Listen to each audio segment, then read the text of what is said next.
नमस्कार, समाचार दर्पण सच्ची खबर अच्छी खबर में आप सभी का बहुत बहुत स्वागत है। तो सबसे पहले आज की विशेष खबरों पर डालते हैं एक नज़र। जानिए अब आपका आधार कार्ड किन सेवाओं के लिए मान्य नहीं होगा। जानिए दंगल फिल्म की अदाकारा सुहानी भटनागर की मौत का राज। विश्व भर के खुफिया प्रमुखों की दिल्ली में हुई है बैठक। प्रधानमंत्री 5 नए एम्स का करेंगे उद्घाटन। भारतीय करदाताओं को मिलने वाली है 1 लाख रुपए तक की राहत। इसरो अब हेलीकॉप्टर से भेजेगा मंगल पर ड्रोन। साथ ही कुछ अन्य महत्वपूर्ण खबरों के साथ शुरू करते हैं हम आज की चर्चा।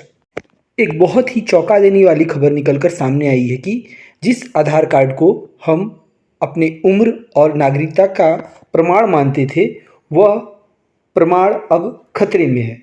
सरकार ने कहा है कि वह जल्द ही इस विषय में एक स्पष्टीकरण जारी करेगा। और इधर पश्चिम बंगाल की मुख्यमंत्री सुश्री ममता बनर्जी ने पश्चिम बंगाल सरकार की ओर से खुद का आधार जैसा कार्ड बनाने का कर दिया है ऐलान। उनका कहना है कि वह कुछ भी गलत नहीं कर रही है, इससे गरीबों और पीड़ितों को मिलेगी राहत। एक और चौंका देने वाली खबर अभिनेत्री सुहानी भटनागर दंगल गर्ल को लेकर है, जिन्होंने 2016 में दिग्गज अभिनेता आमिर खान के साथ सच्ची घटना पर आधारित फिल्म दंगल से अपने अभिनय की शुरुआत की थी। उनका 16 फरवरी को 19 वर्ष की उम्र में हो गया निधन। परिवार ने स्पष्ट किया है कि डर्मोसाइटिस नामक एक सूजन की दुर्लभ बीमारी से वे पीड़ित थी। अखिल भारतीय आयुर्विज्ञान संस्थान दिल्ली एम्स में चल रहा था उनका इलाज। दुनिया भर के खुफिया प्रमुखों की वार्षिक बैठक मंगलवार 20 फरवरी को दिल्ली में शुरू हो रही है।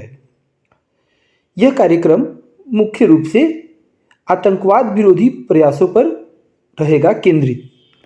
प्रधानमंत्री नरेंद्र मोदी 5 नए एम्स और उन्नत स्वास्थ्य सुविधाओं का करने वाले हैं उद्घाटन। इनमें गुजरात का एम्स राजकोट, आंध्र प्रदेश का एम्स मंगलागिरी, पंजाब का एम्स भटिंडा, उत्तर प्रदेश एम्स रायबरेली, पश्चिम बंगाल एम्स कल्याणी है शामिल। इधर भारतीय करदाताओं को मिलने वाली है बड़ी राहत। सरकार ने 1 लाख रुपए तक की राशि को माफ़ करने का बना रही है प्रावधान।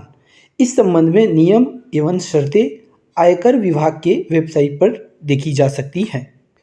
NISAR यानी कि नासा और इसरो द्वारा संयुक्त रूप से विकसित की गई लियो वेधशाला है, जो पृथ्वी कक्ष का 12 दिनों में पूरा एक चक्कर लगाएंगी और पृथ्वी के पारिस्थितिक तंत्र, बर्फ द्रव्यमान, वनस्पति बायोमास, समुद्र स्तर में वृद्धि, भूजल और भूकंप, सुनामी, ज्वालामुखी, भूस्खलन सहित अन्य प्राकृतिक खतरों में परिवर्तन को समझने के लिए स्थानीय और अस्थायी रूप से सुसंगत डेटा प्रदान करेगी।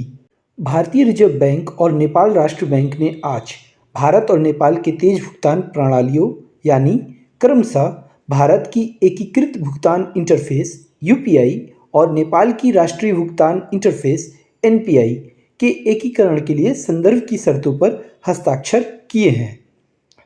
इस एकीकरण का उद्देश्य दोनों प्रणालियों के उपयोगकर्ताओं को तत्काल कम लागत वाले फंड ट्रांसफ़र करने में सक्षम बनाकर भारत और नेपाल के बीच सीमा पार प्रेषण यानी कि लेन देन की सुविधा प्रदान करनी है। माइक्रोसॉफ्ट ने अपने पब्लिशर ऐप 2013 को बंद करने का लिया है फैसला। माइक्रोसॉफ्ट ऑफिस में इस ऐप के माध्यम से किताब बनाने का विकल्प था। हालांकि माइक्रोसॉफ्ट ने कहा है कि इस ऐप की कुछ खूबियां MS ऑफिस के अन्य ऐप में होंगी शामिल। आज की खबरों के इस सिलसिले को देते हैं विराम। दीजिए इजाज़त। नमस्कार, धन्यवाद।